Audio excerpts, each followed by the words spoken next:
funcionó con el Susanoo de Sasuke. No debí esperar tanto, pero este combate ya terminó. Como Mesías cercené la conexión entre la causa y el efecto en este mundo. La gente quedó liberada de la futilidad del dolor y la angustia. Ahora mismo, tus amigos disfrutan de la felicidad del Tsukuyomi infinito y se ahogan en dulces sueños. Este es el verdadero sueño que siempre quise.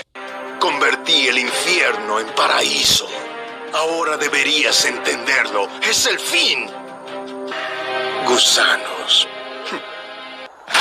Eso es lo que pensabas que diría. ¿Qué? Zetsu Negro, ¿cómo te atreves?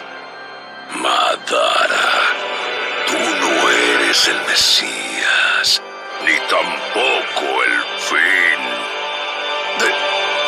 ¿De qué estás hablando? Yo soy tu creador. No eres más que mi voluntad, nada más. Te equivocas. La voluntad en mi interior no te pertenece. Mi voluntad es la de Kaguya.